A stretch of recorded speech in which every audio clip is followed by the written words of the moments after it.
सभी को राम राम। नमस्कार। मैं हूँ पीके अग्रवाल। आप देख रहे हैं टूट प्लस। साथियों, अभी आप देश में लोकसभा चुनाव हुए, उसमें आपने महंगाई की चर्चा सुनी होगी। आपने जनता के वीडियो भी देखे होंगे जो महंगाई से विचलित थे, परेशान थे। लेकिन महंगाई क्या है, इसकी हम चर्चा करते हैं। पहले तो एक महंगाई है अस्थायी महंगाई, टेम्परेरी। जैसे ही कोई सब्जी का सीज़न ख़त्म होने वाला है तो उसका दाम बढ़ जाते हैं। जैसे टमाटर, प्याज, आपने देखा होगा 100, 150, 200 पहुंच जाते हैं। वो तो टेम्परेरी महंगाई दर है।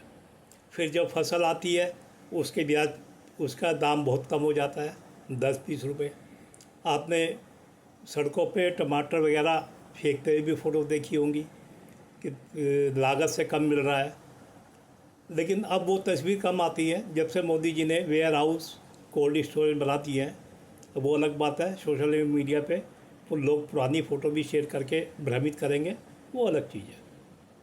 ये तो टेम्परेरी महंगाई होगी। अब एक नियमित महंगाई हो गई। जैसे कि सरकार का दावा है, भारत में रिटेल महंगाई आजकल लगभग 5% के आसपास है। तो आपको बता दें, भारत एक विकासशील अर्थव्यवस्था है। एक विकासशील अर्थव्यवस्था में, भारत जैसी विकासशील अर्थव्यवस्था में 4 से 6% तक महंगाई दर मान्य होती है। अब जहाँ तक विकसित देशों की बात है, यूरोप या अमेरिका जो विकास की चरम सीमा प्राप्त कर चुके हैं, जहाँ पर नए मेडिकल कॉलेज खोलने की संभावना नहीं है या अपवाद स्वरूप खुलते होंगे, नए कॉलेज नहीं खुलते होंगे, नई हाईवे नहीं बनते होंगे, वहाँ पर विकास दर, वहाँ पर महंगाई दर 1% या उससे भी कम होगी। लेकिन भारत में ऐसा नहीं है।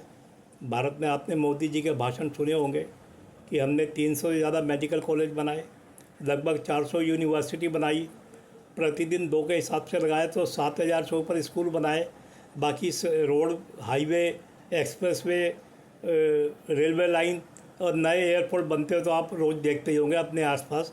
अगर आप 50-100 किलोमीटर निकल जाए चारों तरफ तो आपको नई सड़क बनी हुई या बनती हुई दिख जाएगी। तो ये फ़र्क हमारे और विकसित और विकासशील देश में है।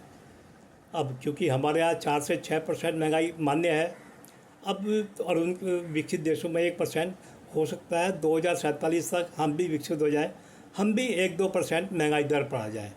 ये तो एक बात होगी।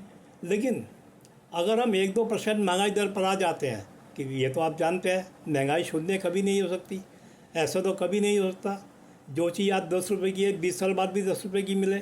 आप देखते होंगे छोटे छोटे पैकेट जो 10 रुपये के मिलते थे 10-20 साल पहले भी, वो आज भी 10 रुपये के हैं, लेकिन उनके वज़न घट गए हैं। यानी लागत के अनुसार उनकी मात्रा कम कर दी गई है बजाय पैसे बढ़ाने के। तो ये तो अलग चीज़ है।